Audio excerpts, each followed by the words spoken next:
So here's the thing about fried rice. I look at it as a method. I look at it as an idea. I look at it as pretty much anything except a recipe. As long as there's rice and it's fried rice, and you can add whatever protein you want, whatever flavorings you want, whatever vegetables you want. You have an open, clean canvas to do whatever you want.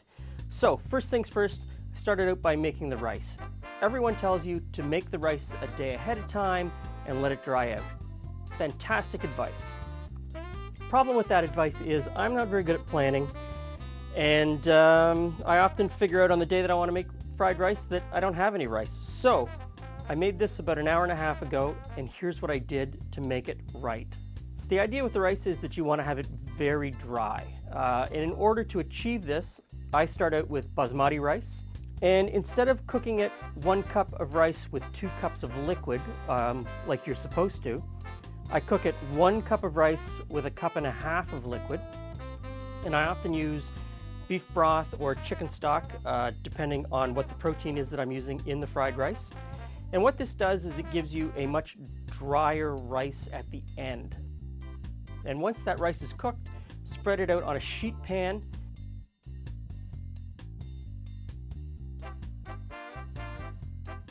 And let the steam rise off of it. Leave it on the counter.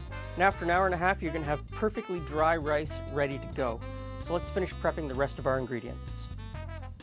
So first up, I finished slicing the beef, and you could use pretty much any beef that you have on hand. Once it's all sliced up, I put it in a bowl with a little bit of cornstarch and some baking soda. Then I put in a little bit of the teriyaki sauce. I don't put in too much at the beginning, just enough to cover it, give it a stir, make sure everything's completely coated. I don't want liquid in the bottom of the bowl. You can always add some later to the pan.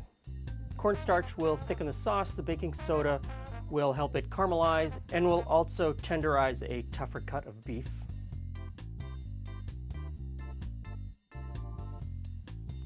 I grate some ginger into the beef and then give it a stir.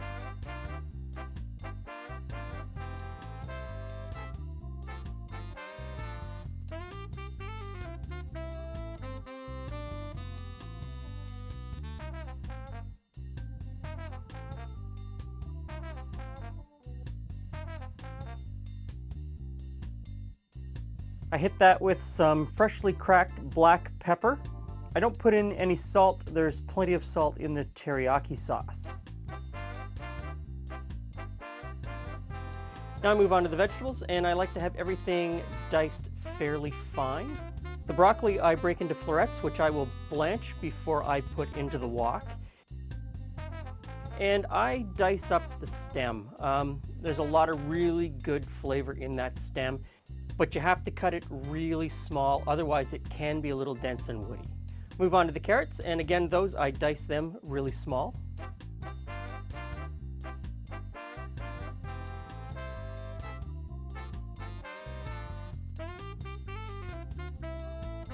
I put in half of a white onion, and I cut that a little bit differently because I like to have pieces of onion that I can recognize, but you could again dice that really small.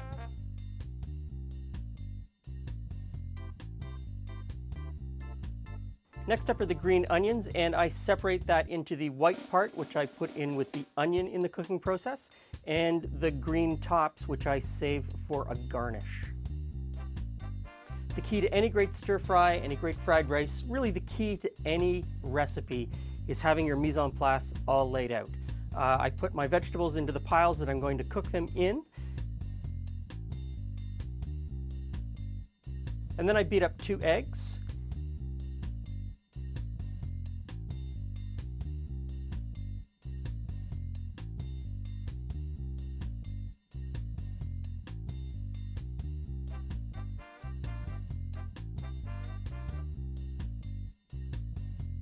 Heat my wok, put in a little bit of oil, and then in go the eggs, and I scramble those. And I don't scramble them hard, I just scramble them until they're a little bit soft and runny. Probably softer and runnier than you would eat them if you were just having scrambled eggs. Once they're done, into a bowl on the side.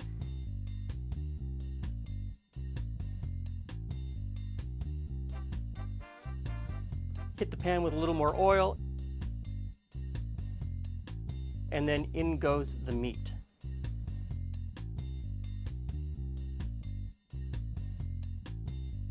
Stir fry that meat, and again, cook it just to rare, medium rare. You don't want to make it tough.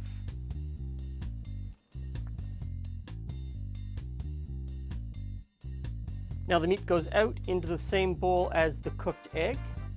You might need to add a little more oil, and then in goes the onion.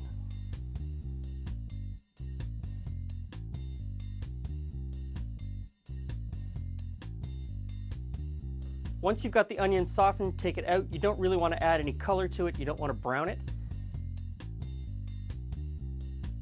And then in with the carrots and the broccoli stem.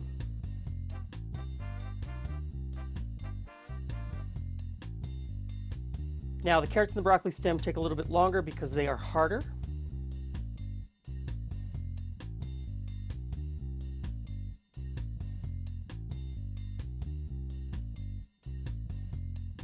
Once they're mostly cooked through, in go the broccoli florets.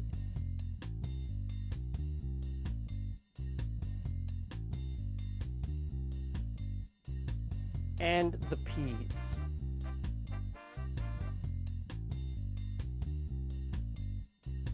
Stir that around, get everything good and hot, get it warmed through, and now the rice goes back in.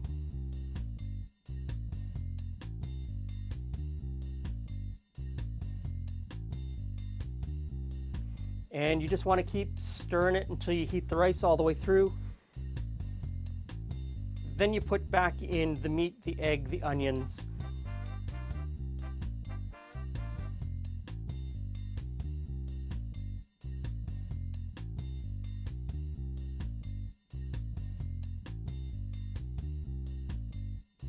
Mix it thoroughly, get it hot.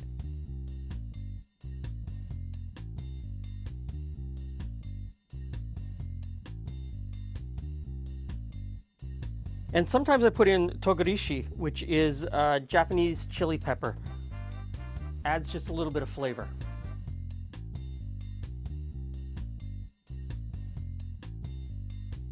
And at this point, maybe a little bit more teriyaki sauce.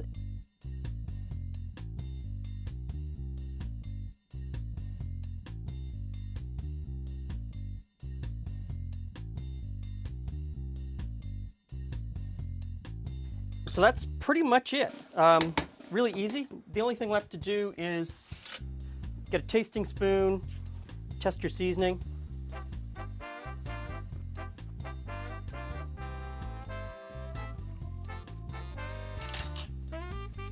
For me, that's perfect.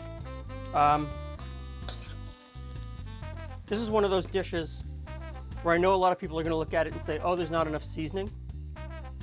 This is the seasoning level that I like.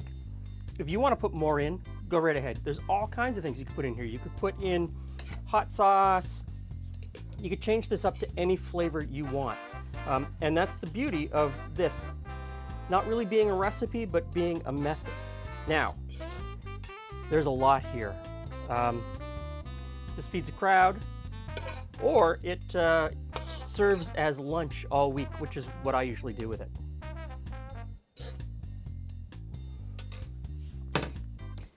Give it a try. Thanks for stopping by. Hope to see you again soon.